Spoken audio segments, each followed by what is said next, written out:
Hey guys, just Joshua Peterson here, Peterson Electric. I'm going to talk to you today about a 2012 Voltage. It's a 32-foot fifth wheel with the garage on the back toy hauler.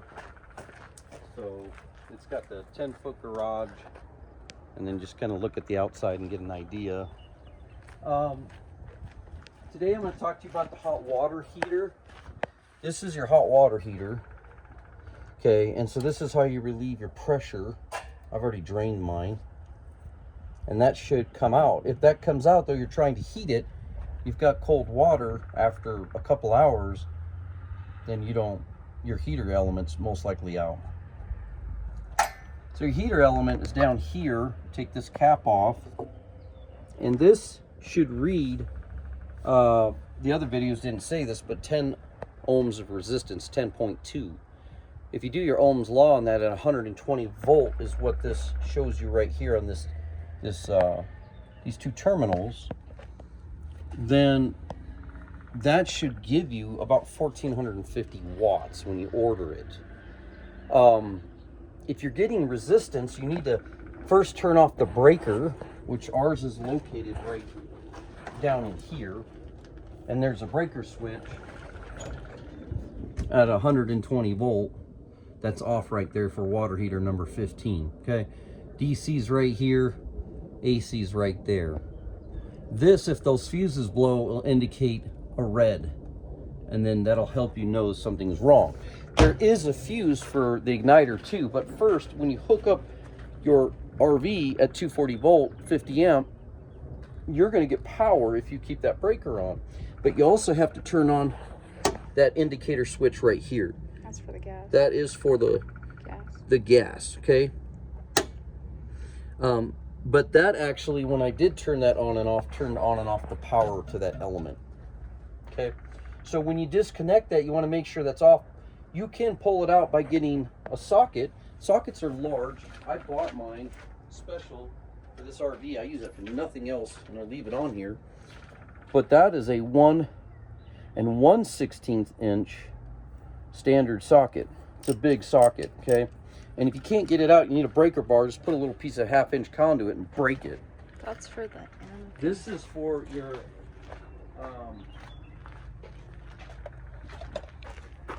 that's for this is, hold on a second, there's the I think I left it inside. Oh, here it is.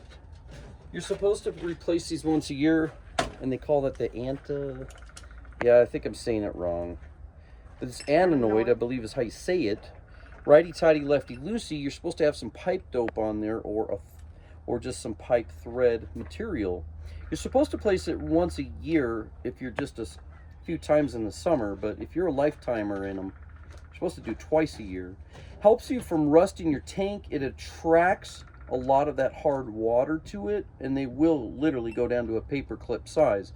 This was done just a year ago, so I'm probably good for another year, honestly. But you can see that rust sediment, and when you go and winterize this, it's good to leave them cracked just a little bit, because you want some of that water to keep coming out, but that sediment, if you don't, you'll rust your tank out. I've heard this is a $1,500 to $2,000 job to take this out, but I could take it out. It'd take me definitely several hours. But you could take your meter on that heater, and then if you know you've got good continuity, okay, it'll say your resistance, but then if you go to here, you don't want to have any resistance because then it's grounding out. But right here, you're bypassing through here. This is a resettable thermal fuse, if you will, coupler. And if this blows, then that's gone bad. This is the 120 volt side, the red, and red is going to be the 12 volt side. Now, we already cleaned out our igniter. Simply pull this off, take this screw out. And the igniter we wanted to clean, I haven't ever cleaned this. Mine's 14 years old. I don't think I've ever replaced this. But this little spark between it, and you don't want to touch it, right? You have to sand it down, but I just sanded mine down. Fine piece of sandpaper, and that spark's going to help ignite it. It's a glow stick and also a flame sensor. And that basically has a certain amount of resistance to keep this gas valve open. Now, yeah, this tube right here, you can take this apart. Typically, you don't need to unless you're getting wasp in there or spiders in that chamber, okay? And that's going to air gas mixture here. This is a solenoid to open and close the valve. What were you going to say? So that's the #1 problem with these things. They say it's the #1 problem. They have items or wasp get in there. That's what happened with my furnace in my other video. So anyways, you put that back together, okay? Now this comes out with about 6-8 screws and this whole thing will pull out, but you got to disconnect the gas and turn off the propane valves, and you got to disconnect this somehow to get this out as well, okay? This is a pressure release valve. That tells you if you're getting hot water. And if everything's working and it's boiling, great. Okay, now once you put all this together and then you turn on your water and you make sure you're not in your winter mode, you want to go to your summer mode. For us, I'll show you.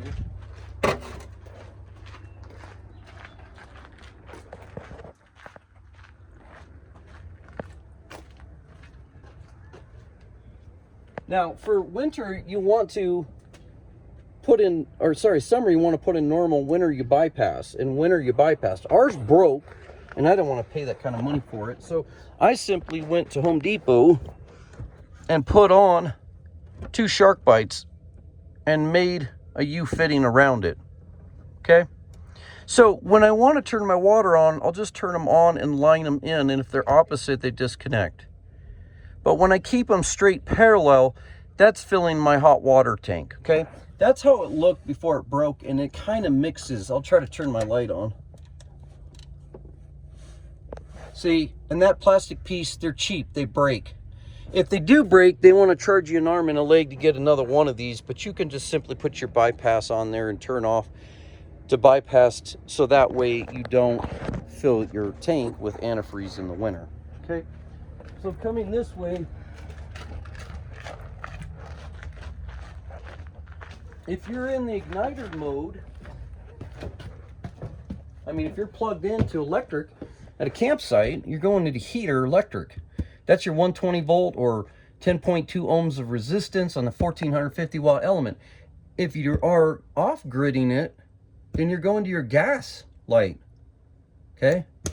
And that'll click, and ignite, and it should just hit the flame and start. If the flame doesn't work, well, then your propane tanks are empty, or you could have a pressure regulator valve issue. We had that happen a couple years back. Every year for the last 8 years we've had this, we've had something go wrong. So these can go bad too. Now this we finally identified back in 3/19/19 in March on a job. It was really cold, we had no heat.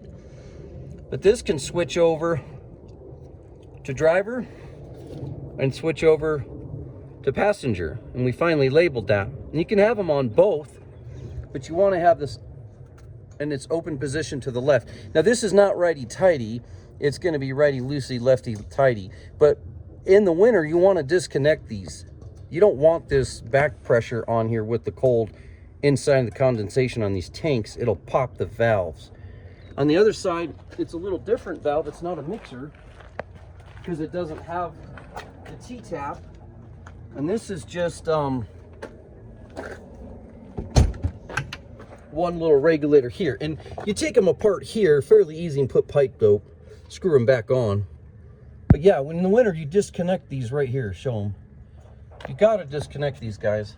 But if you have no gas and you're off gridding it, either a pressure regulator or you don't have propane inside of that tank, or you have an igniter issue right there at that switch. But most likely it could be just one of these thermal fuse or couplers that broke, because these have to ignite to these solenoids. And evidently these solenoids don't know the difference, but they're going to open based upon 12 volt or 120 volt. This is not a 240 volt element, it's just a 120, okay? And that pops out with a big socket that my wife just showed me. Right here. It's right here. It's a pretty big socket, guys. That's a 1.5 inch standard. And it's got a 3/8 inch head. Okay, or no, a 1/2 inch, sorry. But you could probably reduce it. But that, you might need a breaker bar to pop that. She replaced that last year. My wife did it, so if she can do it, guys, if I can do it, you can do it. Let me show you one last thing.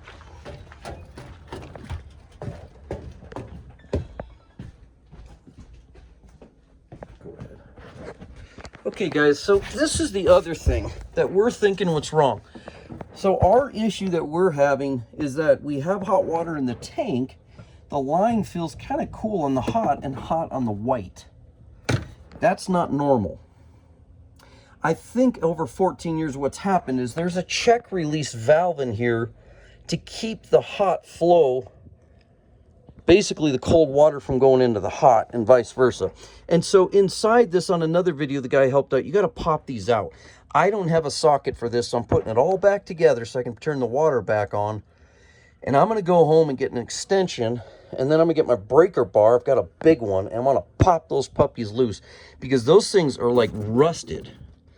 And all you have to do is break them. Now look how stupid these RV people are. Look at that divot in my drain for my sink. You know, no offense, but these damn things cost a lot, and they can't even sit there literally and give me a shutoff valve on the hot and a shutoff valve on the cold. So we're going to go to Home Depot and find some shark bites, cut this with my bandsaw, and put 2 disconnect valves. So that way also in the wintertime, if you don't do something right, you don't end up rusting out your tank and then starting a flood when you're not even around, or if during the summer you're storing it and you're not using it for a few months. Okay, guys, so you want to keep in mind that if you're going this far, just get yourself 2 things to cut off here. Now, the other thing is this is behind the fridge, underneath it. If you have any type of electrical issue, beware of mice. We're going to put some more traps down here, some decon. We had some mice get in here, and they jump in the winter to find their warmth. The last thing I want to show you is right here is your little igniter. Okay?